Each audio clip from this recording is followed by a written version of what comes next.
All right, Kendra, have you been bad? Bad enough. It's time to get bad. Yes, it's time for your bad movie review. One movie every single week. It's a terrible movie usually. We might expand it later. Rated by Kendra, reviewed by Kendra. This week, one option remains. What was it?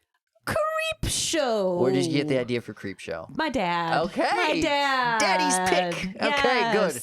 So, what year did it come out? 1982. Okay. And of course, I had to choose this when I found out it was directed by George Romero, written in part by Stephen King. This was actually the only film that George Romero did that he did not write. It was in collaboration with Stephen King. Apparently, they were very close buddies.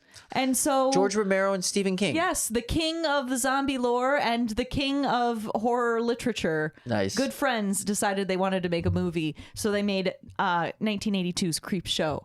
Nice. Now, this was definitely in the vein of Twilight Zone, or it's really more Tales from the Crypt. Ripped a lot, in my mind, off of Tales from the Crypt. It had that like comic book motif, which was awesome. What does that mean, comic book motif? So it starts out... What do you mean when you say these words? Well, it starts out literally with... Oh, like these? Like this? Yes, it's got like script, and it actually does little cartoon segues in between the... Whoosh. So like at one point, it starts out with a little kid and his dad's mad at him because you're not looking at these stupid horror movie cartoons. And so he has like a comic book that's He's mad scary. at the kid for looking at him? Yeah. Okay. So he has a comic book and he throws it out. And so you're in the garbage with the comic book as it's flipping through the entire movie. Oh my. So the comic book motif was consistent throughout. It was done cute, and they had an original artist from back when the horror comic book genre was at its heyday, who actually illustrated a lot of those original cartoons. So he was the cartoonist behind these, which is why it was so good. Now Romero, in Romero way, he shows you everything, which can be both good and bad. So what I mean by good is like in one of the first segments that it was called Father's Day, and he shows you the zombie and he shows it to you over and over and over again, and it never gets old. Every time he shows you the zombie, it's creepy and it's startling, and it was really good. Then the bad Mission accomplished. Creep is in the title. The bad was the bugs scene. So there was a scene where a guy was really like scared of bugs, and at the end the bugs are like coming up out of his body and stuff, and so it's very obvious. I did see the bugs. That was bad. They have like a mannequin, and it looks utterly fake. It looks completely different than the actor, actually. So I just thought it looked ridiculous. So some of the graphics were better than others. Of course, Romero does a good job with the zombies. Of course. Okay. You know. I don't know, of course, but he's done zombies before. Well, he is Dawn of the Dead, Night of the Living Dead, Return of the... Is that a zombie? Is that the one? That's the one. That's the one that you keep seeing in the first vignette that is so good. And this scared you every time you saw it? Every time you saw him, because he was like the mean alcoholic dad, and she actually murdered him, well, not accidentally. He was just a horrible person, and so...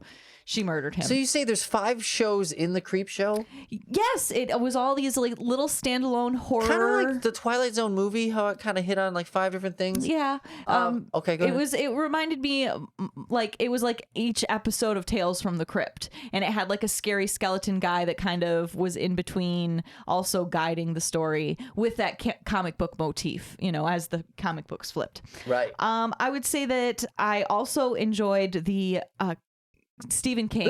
So there it is. It was. AJ doesn't like bugs. Oh, they got me.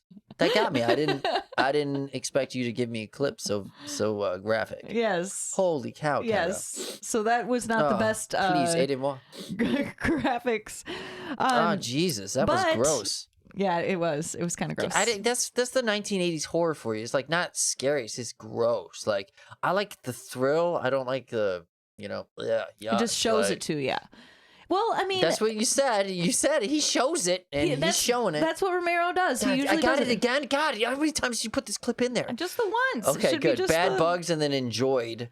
Well, click on Stephen King and his overacting. Oh, that was what I enjoyed most out of this entire thing. If there was anything that made this movie worth it, it was watching Stephen King as his character. Is it like an old dumb farmer? Exactly. He is an old dumb farmer. He finds a meteor in his little vignette, and he knows that it's going to make him rich.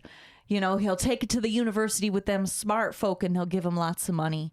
So he touches the meteor, and like pretty soon afterwards, it starts turning him into a plant. And that's his whole storyline. It's just Stephen King for the most part, but his overacting, he was very cartoony. I guess he was told by Romero to play it like Wile E. Coyote, actually. Oh, really? Yeah, and his faces also reminded me very Jim Carrey-like, with the overextending of his jaw and his teeth, and he kind of... It's called overacting. Yeah, it was overacting. It was great to watch because Stephen King is so beloved. You know, it's good.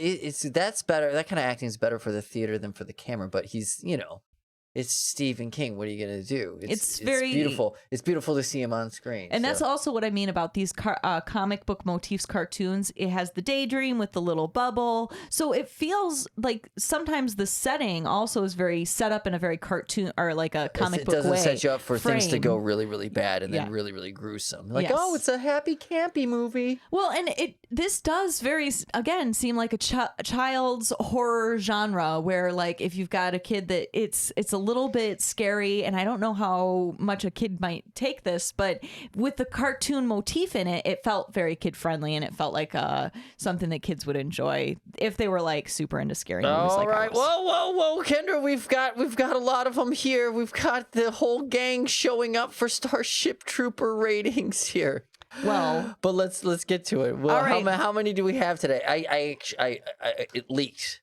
Did it? The 5th Starship Trooper leaked. Did he? It's okay. Well, no, it doesn't ruin anything for me, but it's fine. We'll get to him. If you know who it is, man, you got the inside track. That's it. The internet shall be abuzz. So I had to take away points for the sound quality was just horrible. Okay. I lost entire sentences in this movie. Okay. I lost entire things. So of course we rate this on a 1 to 5 Starship Trooper rating. Kendra, do we have a 1 Starship Trooper on this? We have 1 Starship Trooper. Go ahead and bring us out, Johnny Rico. Thank you, Johnny Rico. Thank you, Johnny. Thank you. Now, the sound was bad. So what made it the 1 star? We'll give it something that was good. Well, I mean, the good was Stephen King and his overacting. That immediately won me over. Was Stephen King 2 points good enough to give you 2 stars? He was. Okay. Dizzy Flores joined the floor. Bang! She's there, Dizzy Flores. All right. The power of Stephen King, George Romero combined, was it enough to give us a 3 Starship Trooper rating out of 5? Kendra, 3. Yes, Carmen Ibanez. Thank you for joining us. Carmen Ibanez showing up once again, promoting this movie as kind of a good to see movie now.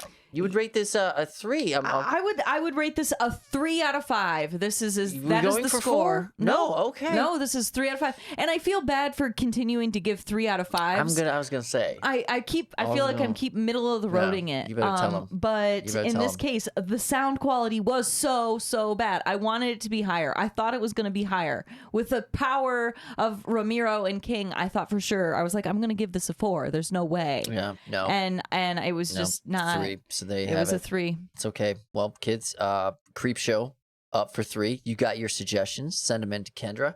You can always write us on via our webpage, shootthemessenger.net. It works, right? They can say, hey, want to contact you and go. And contact us that way. Contact us and tell us which movie. I think we might go a little more campy with the thing. I don't know. We got an infinite amount of movies to choose from, but if you really want to see a movie reviewed, get in touch with us. Yeah.